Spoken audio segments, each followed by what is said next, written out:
there's two kinds of ways to be altruistic in life. Two kinds of ways to help people. One is to help people so that you'll get something back. That's your motivation.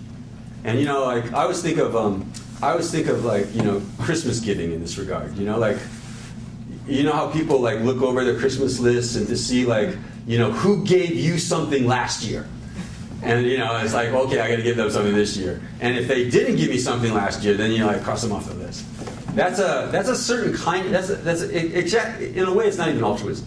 It's just it's barter. I'm going to do this for you, so you do this for me. And then there's more selfless altruistic action. I'm doing this for you. I don't expect anything back. And that's these kinds of cases that we were talking about earlier. That's real. That's a real hard, sometimes really hard to do, very hard to do. When people are not responding well to your kindness, then it's really hard to maintain the ship, you know, to maintain the course, right? And at that point, you have to start calling up some, what we call faith, you know, you might call faith. That actually, although I do not see directly in my immediate purview a direct, you know, reward for this activity, I know that there will be one. There must be one. The laws of the universe are operating, okay? It cannot just go, you know, unnoticed by the laws of the universe. Eventually it will reward me. But in the meantime, I'm not doing it for the reward. See, in the meantime, I'm doing it because it's the right thing to do. I'm doing it because it's the right thing to do.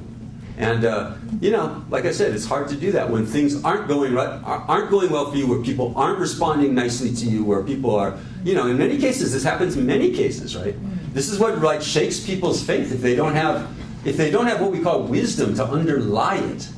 Then, you know, as soon as people start, like as soon as you start to be nice for the first time in your life, you start to be nice, and then people aren't immediately nice to you, you just lose faith. Oh, I see, it didn't work. Doesn't work. I was nice to them, they were mean to me. So I'll be mean back. And I said, oh, to hell with it, I'll just be mean again. See? So you have to have the wisdom underlying it to recognize that this is in fact the way things go.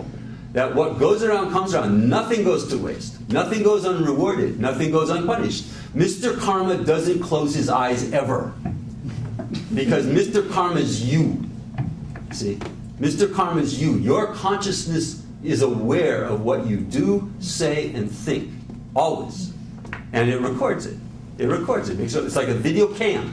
The karma cam is on, you know? And everything that you do is recorded. See, it's not like, yo, I'll just go into a motel room and close all the windows and then Mr. Karma won't see me. You can't get away. You can't like escape from Mr. Karma. And Mr. Karma doesn't just close his eyes when you do nice things to other people. And so, you know, well, that you know, was for naught. There's no point to it. There's you know, see. So you have to have some faith, a little bit of faith, especially initially, and then when you start to see the mechanism start to work, when you can start seeing the mechanism work, then you get faith of a deeper sort. Sometimes we call it confidence. It's like, oh, this stuff, you mean my little tiny efforts to be kinder and nicer to other people have resulted in these little tiny, you know, rewards. What if I really put my back behind it, see? What if I actually really try to, you know, what if I actually really try, see? Then what kind of rewards do I get? And you start to see, when you start to see the mechanism, then the ball is rolling. But until then, you know, it is a kind of like, just, you know, you have to reason it out. What do you think, like, is it possible that a good thing could go unrewarded? Is it possible that a bad thing could go unrewarded either? Here's another example of this, okay? This is good, you know, might as well talk about this stuff instead of what I was going to talk about. If I rob the First National Bank of Santa Monica, okay? And I take, you know, $100,000 out of that bank, and I jump on an airplane at LAX, and I, you know, fly down to Acapulco, and check into a 5-star hotel with my money that I got from the bank robbery. Check into a 5-star hotel, and, you know, go to, like, you know, get into the hammocks that they have at those 5-star hotels, and order some, you know, umbrella drinks from those, you know, servants. There's no relationship at all between robbing the bank and going to Acapulco and drinking umbrella drinks at all. There's no relationship. Seems like there is, doesn't it? your good karma of the past, of being kind and generous to other people, found a way to express itself in your experience in Acapulco in the 5-star hotel. And the robbing of the bank will find a way to express itself later, which will come to you as what? Severe shortage of your own resources. But there's no relationship between robbing the bank and swinging around in hammocks in a 5-star hotel in Acapulco. Okay, that's hard. That's hard. But if you don't believe that, then you've got a big problem on your hands. See, you got a big problem when it comes to, like, why should I live an ethical life? Ethical life just means, I guess, what I can get away with. You see, if I can get away with it, then that's good. And many people actually are living ethical lives, so-called ethical lives like that. You know, like these stickers you sometimes see, the one with the most toys at the end wins. Whatever I can get away with, you know, all mine, and then I die. See? And that's it.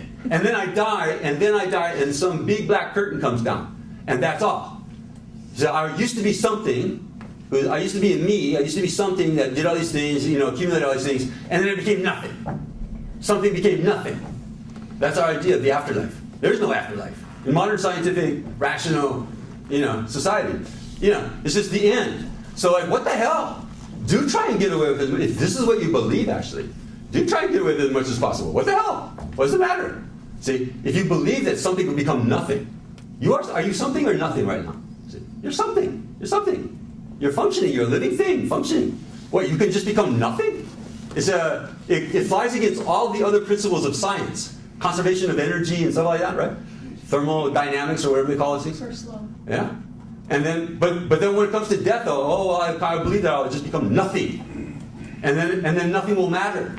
See, if I can beat the clock and get away with it and not get arrested, or, you know, have somebody murder me or something like that, then that's good. See, that's the alternative, actually, to not believing that there could be any cause and effect relationship between robbing a bank and swinging in hammocks in a 5-star hotel.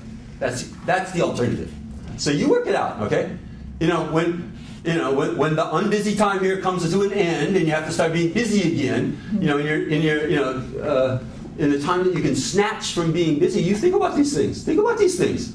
How's it working? What's the purpose of life? What's the purpose of life? And what are the mechanisms? What are the laws of life? Are there any? Whether it's just like random, just like nothing happens, and if they're just random, nothing happens for any reason, then why are you going to work? Why are you sending your kids to school? Why are you saving your money if you don't think anything if there's no cause and effect relationship between things? And if you think that the end of life is just some big black curtain that comes down and you know, the end, like Porky Pig, you know, that's all, folks. Then just try and get away with as much as possible. Try and get away with as much as possible. What does it matter? See? But if you don't believe that, see, then you must live a moral life.